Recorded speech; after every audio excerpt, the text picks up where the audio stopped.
the realty debate on Delhi as it prepares to go to the polls. The battle lines are drawn between the BJP and AAP, and never before has Delhi seen such heat and intensity of campaigning. On the debate today, our focus: housing, slums and unauthorized colonies of Delhi. How will the new elected government take care of this?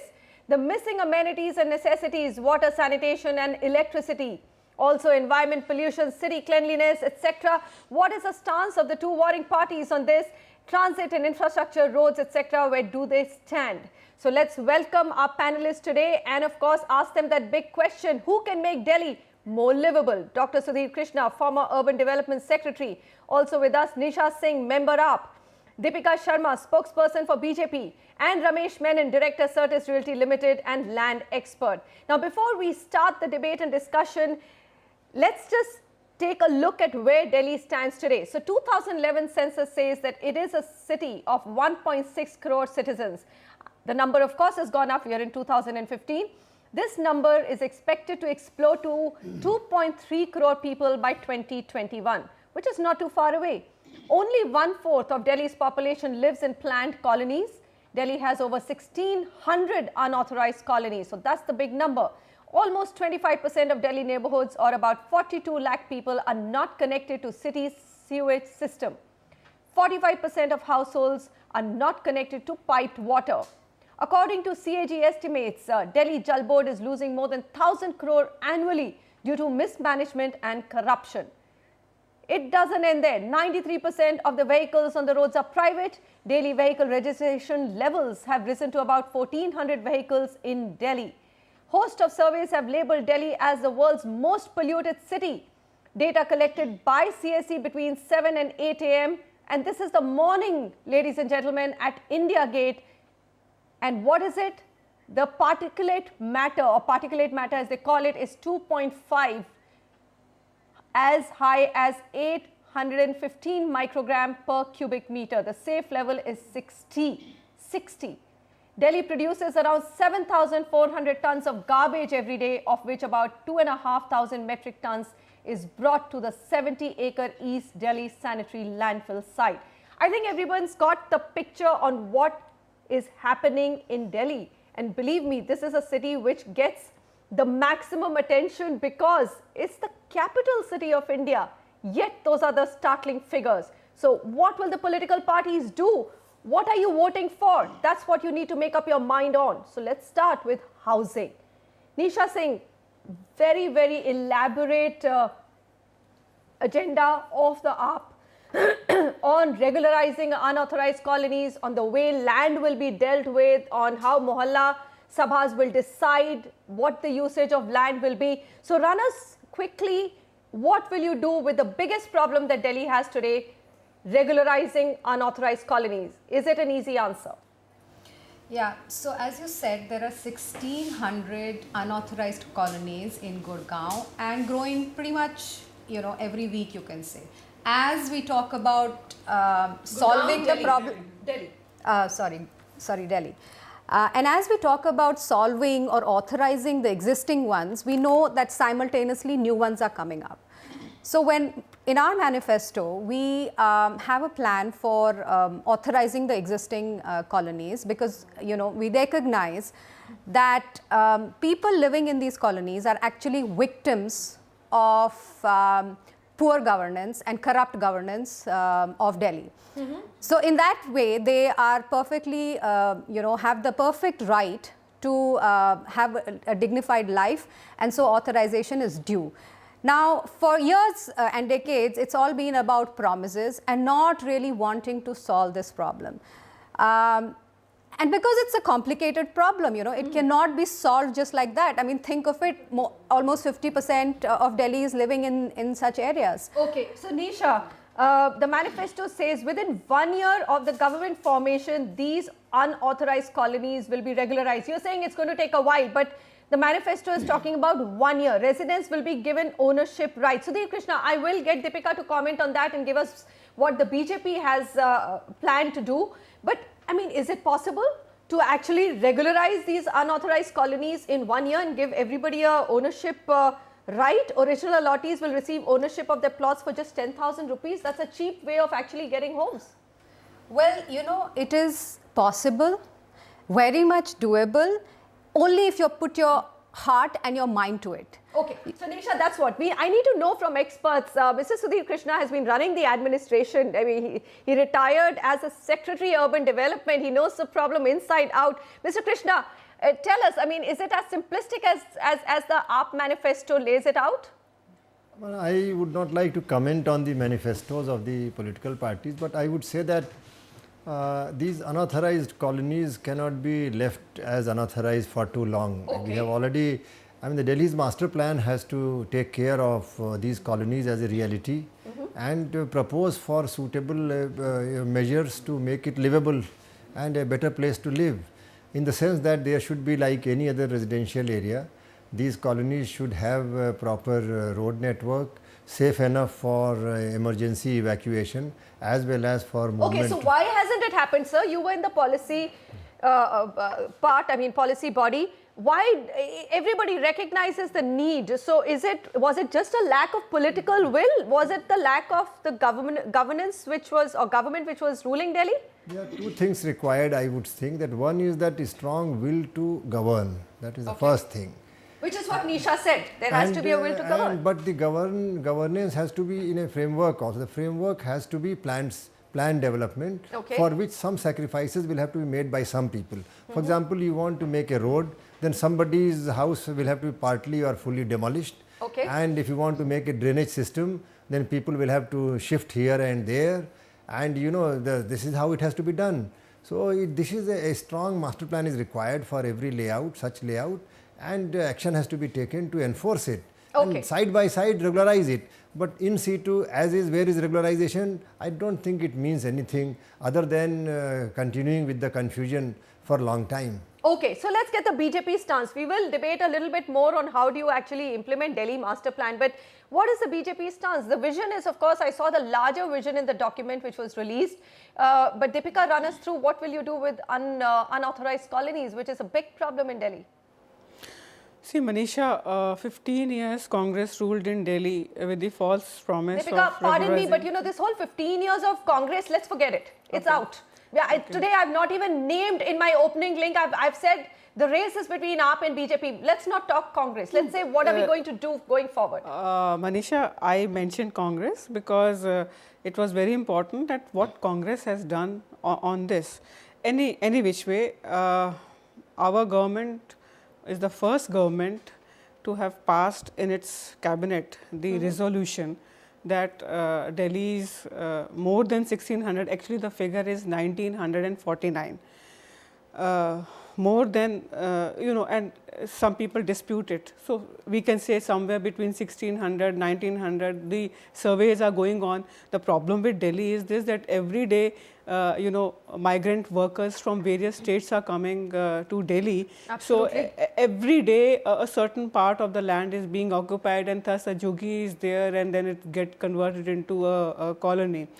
The important thing is this, that BJP is our government at the center. NDA is the first government which has passed a cabinet resolution that it is going to make it authorized, and the PM, our PM has told the people, has promised that by the year 2022, everyone will have a pakka house. The important thing is this, if I would like to remind you, is that in the year 2006, a report had come by the name of Tejinder Khanna report that had said that 50% of Delhi's population lives in these slums, jhuggi jhopdis and unauthorized colonies.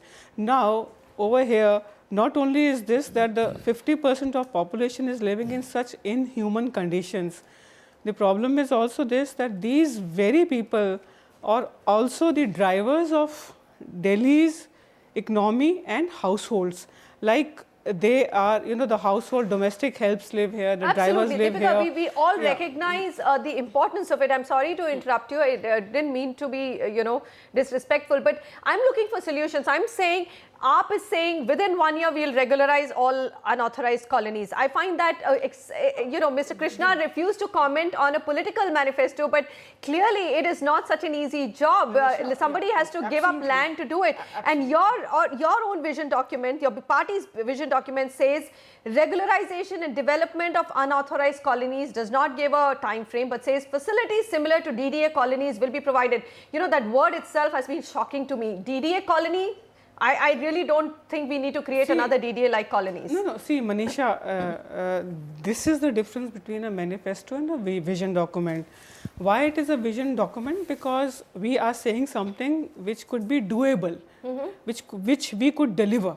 Okay. Not a mere intention as what is in a manifesto. Important thing is this: why the time frame has not been given? Because the problem is acutely complex. The areas have to be properly mapped, and a proper planning has to be done, and for that planning immense and intense political will is required, which I find our Prime Minister is having. And the Urban Development Minister, Mr. Venkaiah Naidu, about 3 days back, he while in a press conference, he also gave his vision of how he is going to regularize it. Okay. So the Urban Development Ministry is already on work at it. On the job of yeah. Oh, and the PM is very serious okay, about so it. are we hearing, and Nisha, please give us the counter argument to that. You know, one thing which goes in the favor of BJP is that there is already a larger vision of Pakka housing for all, and the alignment between a state government and the centre definitely is a big plus for affordable or creating the right affordable housing stock. So do you think that having a party which is different at the state level vis-a-vis the centre will create its own problems and will actually work to the detriment of housing problems of Delhi? I don't think so, because, you know, this problem has not been solved so far because it has had a very top-down approach till now. And cities over the world have shown that problems like these, which involve real people and huge populations, need to involve the locals there. You know, the mapping has not happened over successive governments, and they say we've still not been able to do the, you know, the complex mapping of the place or the other Nisha, things. I think you it's made because your we've point. never been involved. And I think you made your point. through Just hold Mohalla your thought. Sabhas. I think you've made a very interesting point. Globally, you have cities flourish with a mayor structure. The more you devolve power, the better it is. In fact, bottoms-up approach. Ramesh Menon, you have inside-out information and knowledge of Delhi. You've been closely following the Delhi master plan. Tell us which approach will work. Is it a top-down approach or a bottoms-up approach? Forget about what's there on any political manifesto or vision document. How do you sort out Delhi's regularization problem? In fact, and also just providing an affordable housing stock for everyone. Assume that the slums will also get taken care of with that. Oh, apologies for throwing in this banner. Manifestos and vision documents don't really solve the problem. If you look at the historical perspective, Delhi has close to about 4,500 unauthorized colonies. We are talking about the 1639 colonies which were identified for regularization sometime in 2008. But if you look at the total stock of unauthorized colonies, it's much larger. Now, coming to your specific question, what exactly will work? I think the first thing we must do is to get away from jingoistic, discussions on this. We need to talk about how does one plan to implement the Delhi master plan. It's a document in place. The operational mechanism of it is in place for many sectors. So let's work around that. You know, merely talking about regularizing it, it's just a notification, right? But the whole question is, now these are all largely houses built on small pieces of land, anywhere from 50 square yards to 100 square yards, and most of them are on GPA. So if you trace back to the last Khasra, you may not even able to find out about the actual ownership of these unauthorized colonies. So what we actually have to do is involve the revenue department, not just the DDA, and try and create the boundaries up to the extent which these colonies have expanded, including the geosat images that we have from, say, 2010 onwards. Draw a line that anything beyond this is going to be demolished in the future.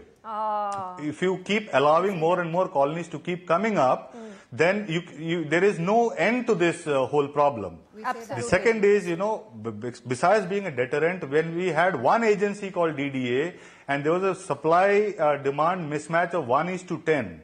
If you look at DDA's typical average of delivery has been about 6,000 to 7,000 dwelling units, whereas we know for a fact there are anywhere from 60,000 to 75,000 families migrating into Delhi every year. So where do they settle? They settle down in one of these unauthorized colonies, which is easy to procure. So the solution is involve the private sector, involve private sector experts to probably go down to the last mile and plan each of these sectors. For example, if I am asked to plan for a sector which is anywhere from 250 to 300 acres, which we will be able to execute in three months' time and deliver back. So that is the challenge for the government today. Right. These vision documents are only a direction Ramesh, provider. The question is who will build the cat? I know that AAP manifesto, Nisha, as you're pointing out, says that we will not allow for any new unauthorized colonies to come in, but these are the biggest vote banks.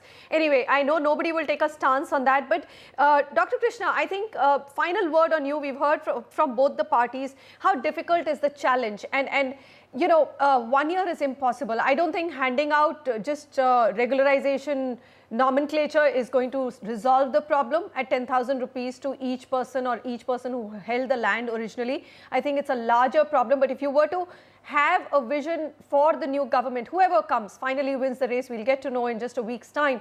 What should they do in the next 2 to 3 years? What should be the immediate agenda for housing? I think this requires the cooperation and coordination between the union government, state government, Delhi NCT government, as well as the municipalities.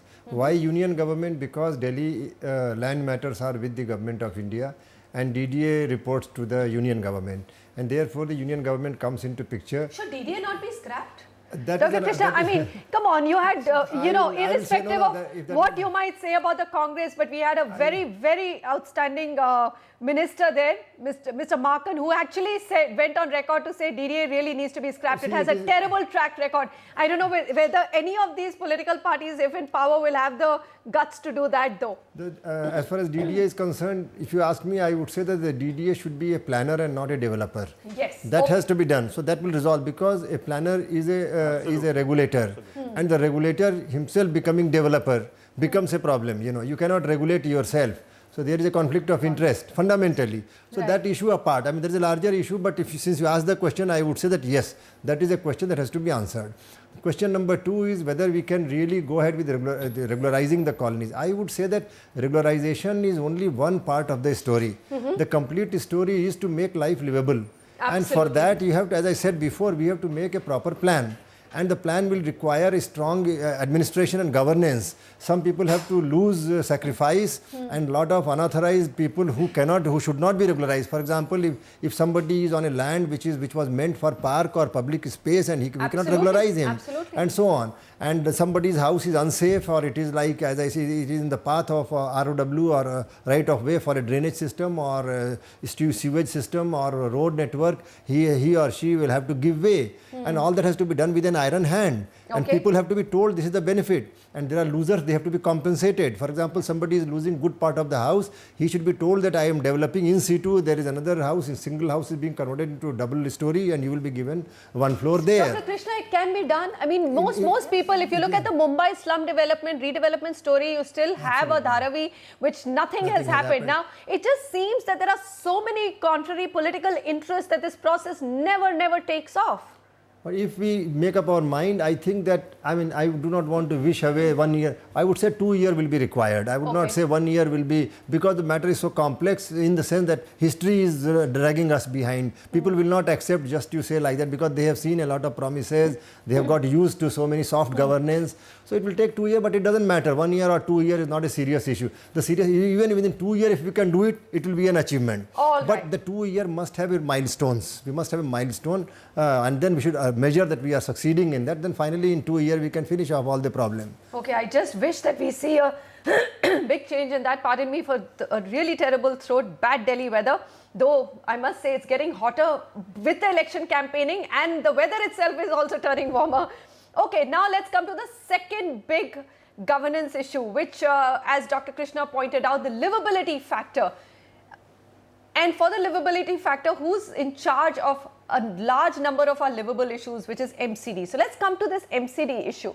You know, this morning I got a pamphlet saying how terribly corrupt the MCD was, and for once, despite wanting to be dispassionate, in front of my house there's a park, a tiny little park, where renovation work started. A perfectly great wall was broken down, and renovation work was started 9 months ago, seriously 9 months ago. The wall is still not complete. Two laborers come in, then they disappear, then they come in, then they disappear. And the charge, it really resonated with me, which said the track record of MCD smells and stinks of corruption.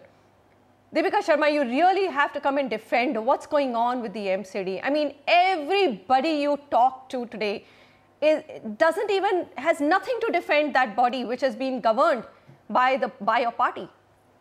See, Manisha, MCD may be governed by Bharatiya Janata Party, that is the councillors, the percentage of councillors may be more, but there are Congress councillors also in MCD.